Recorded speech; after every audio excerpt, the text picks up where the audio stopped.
Ассалаумағалейкум, қалдарыңыз қалай? Аман есенсіздер ма? Енді мынау біз ертең болған аукционға алдын ала келдік. Мынау қазір алдымда Hyundai Аслан машинасы тұр. Енді бұл машина жылы 2015. Қазір енді сол 15-ті ғана түсірдім, бірақ салон отырған кезде керемет болғандықтан видео түсіріп жатырмын. Қазір Аллаға шүкір, енді біздің видеоны мынау СНГ-де адамдар, өзбектер, қырғыздар, мынау орыстар көріп жатыр ғой. Солар қызықсын деп, солар көрсін, жалпы түсіре кетейін. Енді мынау өзбек, қырғыз бауырлар да біздің қазақ тілін түсінеді. Орыстар үшін орысша сөйлемей-ақ қойын. Керек адам машинаны мен дауысымды түсінбесе де, сөзім түсінбесе де, жалпы оған машина керек қой. Бірақ ценасын жазып қоям доллармен.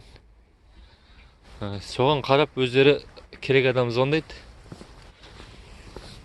Бірақ мына машинаны түсірмеске болмай кетті. Себебі Аслан деген машинамыз көп көрмейміз. 2015 деген.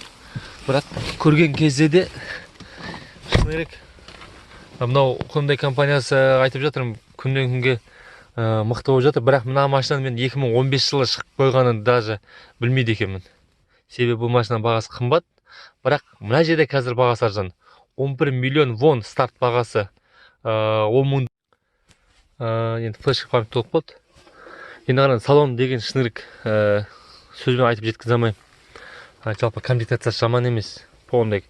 Мынау енді мына жақта енді средний комплектация болғанымен де мыналар енді датчик қосылмаған. Комплектациясын айта кетейін.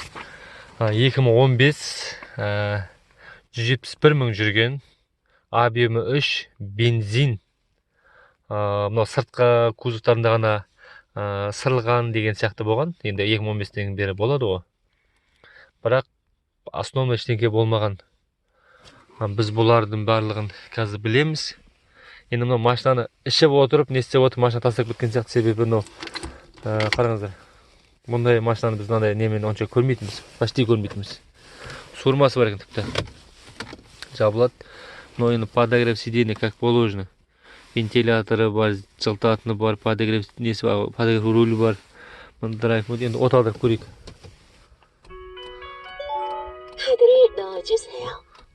Кілт сұрап тұр. Кілті сұрап тұр. Кілт қақта, кілт. Кілті жоқ бақа.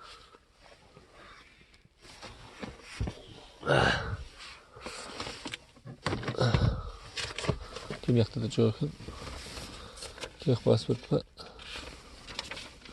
Страховка болу керек.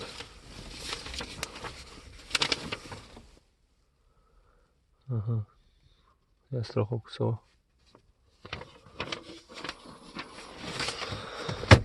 Енді жалпы машина шыны керемет. Енді әңгіме салон жағынан әңгіме жоқ. Жақсы жасалған. Енді мынаның сыртында мен бағанда бір жазу көріп қалдым. Өтіп отыр мына сыртқы жағында. Мына шынекін машина тырнақпен кетіп қалатыны жоқ мынау.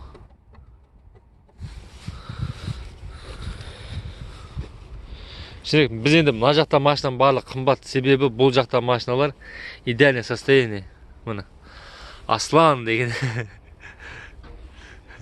Аслан жақсы дейді ма? Лұр. Аслан лұр. Объемы 3. Вообще мощный. Багаж анау. Үлкен. Меніңше мыналардың барлығы жату керек, кажется.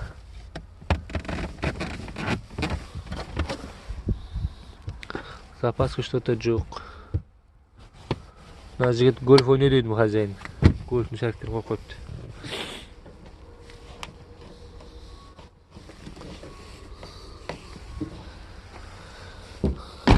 Жалпы жақсы машина. Кузов жағынан болса да. Мына жерде удар түскен что-то. Сәл мыжыңқыраған. Мына бетін қарайық. Негізі қараңыздар, мына машинаның өзі солай. Былай шықпаған, просто сразу жалпаққа жіберген де, енді кузов кішкене жалпақ болғанмен мына жағын тегісте жіберген. Енді мына жерде мынау просто мына жаққа удар түскен. Бірақ каким-то образом сырмаған. соңғы қарағанда не пластмасс сәл мына жерге. Бірақ енді бұлардың бәрі анықталды, және мен тексереміз. Титанкасы үлкен. Енді бағасын айттым тағы да. Айта кетейін. Мына жерде 11 миллион вонды 3-ке бөліңіздер, сол кезде бағасы шығады. Ертеңгі болатын аукционда бұл машинаға көп адам таласады. Себебі енді мынау біздің Қазақстанға 2017-18 деп жатыр ғой. Бірақ мына машина Кореяның өзінде де, Тәжікстан болсын, Украина болсын сатылып кете береді. Сол себепті солар біздің бағаны көтереді. Әйтпесе мына машинаны примерно бір $1000 тікелей кәрістен, мысалы кәрістің ешкім таласпаса $1000 үстіне қосып алуға болатын сияқты. Жалпы енді мен ойым. Бірақ енді кім білет, біз айта береміз. Нағыз болатын нәрсені ертең шешіледі. 13-23 қатарда тұрған Hyundai Avante машинасы.